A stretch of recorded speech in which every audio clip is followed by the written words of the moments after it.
Julie hears a voice above the greasy spoon chatter. "So, you an artist or something?" She turns to see Frank. "Artist? Hardly. I doodle to escape the banality of Ormond."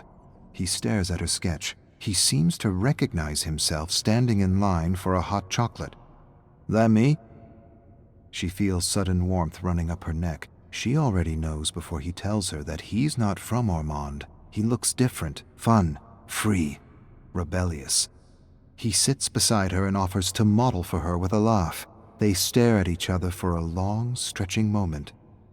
She decides to invite this charming stranger to a party she's throwing at her house for a friend who just got fired. Joey can't seem to keep a job. With a laugh, he says, "Joey sounds normal.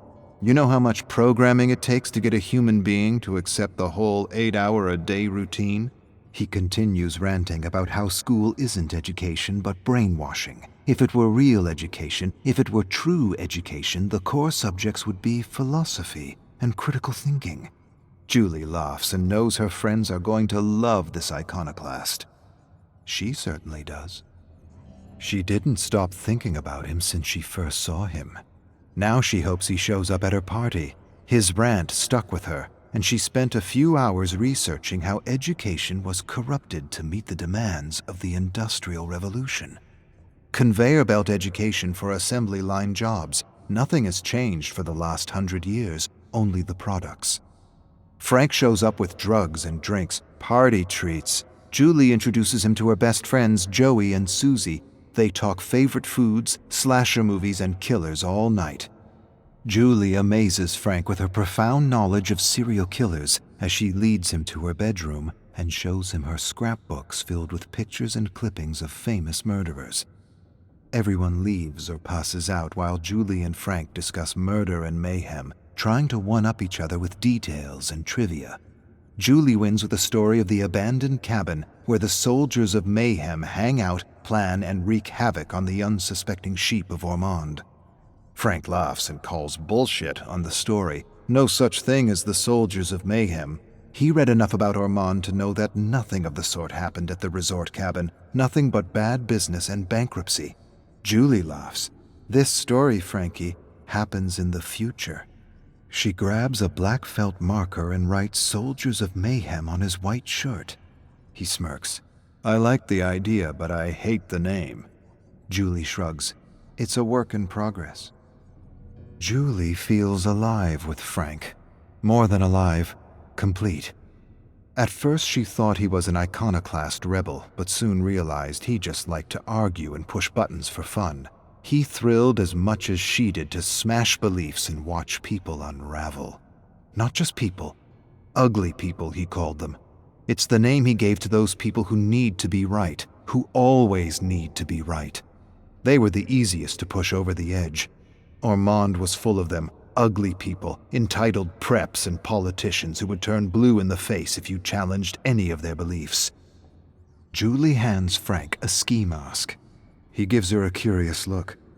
"Tonight we all play a game. Whoever steals the most car emblems wins." Frank smirks. "Wins what?" She approaches Frank and whispers, "Whatever the winner wants." Frank quickly puts on his ski mask and rushes into the snow-covered streets of Ormond, searching for cars. More than love, more than passion, Julie feels Frank is her spiritual twin. She spent the whole night confiding her darkest desires to him, how she often wondered what it would be like to set fire to the entire town. Frank leans forward and tells her she can do anything she wants. She just has to know what she wants and build an image of herself doing what she wants in her mind. He continues to espouse some weed-induced theory about manipulating the world with thoughts and feelings.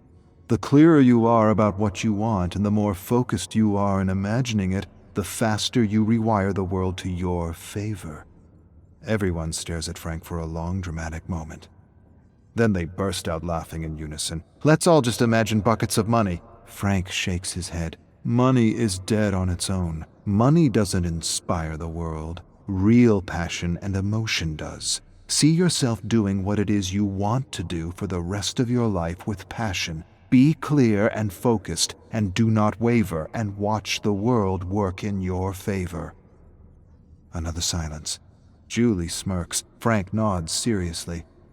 She closes her eyes and imagines herself and her friends turning Ormond into their personal playpen.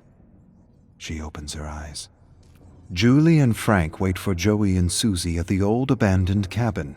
Of course, it had to be the cabin, the only exciting place in Ormond. Julie looks at the place. It needs some love. Joey and Susie are out messing with the sheep of Ormond as usual. They soon enter with a bunch of stop signs and laugh about the accidents they caused. No one dead, but some serious injuries, 6 to be precise. They snap some pictures to capture the moment. Joey then tells them he got a new job at the local hardware store. They all make bets on how long he'll keep this job. Julie appraises the space and has an idea. She'll decorate the walls with the emblems they pulled off the cars of Ormond. Everyone likes the idea. Joey adds he wants to hang the stop signs on the wall. Inspired by the small traffic accidents Joey and Susie engineered, Julie suggests another name for their little gang: the Marauders of Mayhem. Frank shakes his head and his eyebrows frown. Too tough on the tongue. Joey disagrees. I love it. All eyes turn to Susie. She shrugs. I agree with Frank. It's a mouthful. Julie and Susie enter the hardware store. Joey wants them to be quick. The owner will be back in 10 minutes. Frank tells him to stop panicking. They grab supplies for the cabin: paint, brushes, masks. A snow globe captures Frank's eyes. Joey tells him to leave it, says it's his boss's collector globe, the first snow globe for tourists when Ormond became a popular getaway for snowboarders and skiers. Frank scoffs and takes the globe anyway. Julie stares at Joey and shrugs. Whatever. The globe gives her an idea. She grabs a few generic Ormond globes for a personal project. The cabin is almost ready. Some finishing touches required, and Frank and Susie are hitting a few homes for supplies: toasters, pans, cutlery, TV, computer, linen, anything to make their refuge a little cozier. Julie stays behind refashioning generic Ormond globes with scenes of mayhem. Frank approaches her. Can I have one of those? She hands him a globe with 4 stick figures setting a snowman on fire. He says it should be a real person. Julie feels offended. He didn't see the detail. It is. Frank scrutinizes the globe and sees a stick man embedded in the fake snow. Nice. Julie imagines something crazy. In her mind's eye, she imagines herself killing someone with her friends. She has no other image, and no doubt, it's more than an image of a first kill. It's an image of her in a newspaper clipping. She makes Ormond exciting again with a series of murders. Her phone startles her. She answers.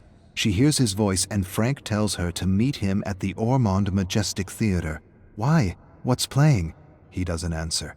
She gets in her second-hand sedan and drives through the blinding snowstorm to the theater. He graciously opens the door, helps her out. Joey and Susie are standing by the theater holding empty gas containers. Frank hands her a match. Please, do the honors. She strikes the match, watches the flame ignite strong, then it dwindles in the cold wind. Before it extinguishes, she flicks the burning match at the theater. A moment later, a massive fire erupts in the blinding snow. She stares at Frank, at the fire, at Joey and Susie, and she has this sudden crazy thought that Frank is right. Somehow the world is conspiring in her favor. Joey paces the cabin, suggesting names for the group.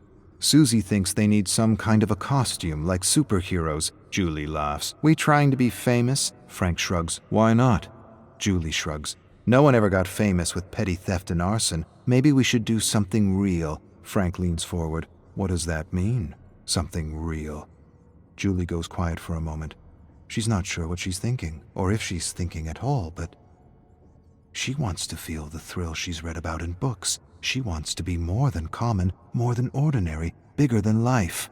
Frank smiles at her and asks if she thinks she could kill someone. She thinks for a moment. I could. Frank raises a skeptical eyebrow. After a moment, he says he probably couldn't really kill someone. Julie teases him. Not even for me? He shakes his head. Not even for you. And you? Would you kill for me? She echoes his bullshit answer. Never. He laughs and echoes her. Not even for me? Not even for you.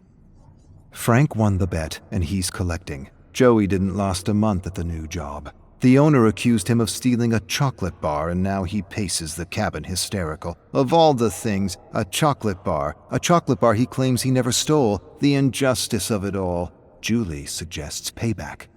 Let's break into the store, get some more supplies, set the whole place on fire to let Ormond feel the wrath of the Legion. Joey freezes when he hears the name. Frank raises a curious eyebrow and then nods approvingly. I like it. I like it a lot. She throws them generic masks, plain, bland, unimpressive. The only thing we need now is a proper mask.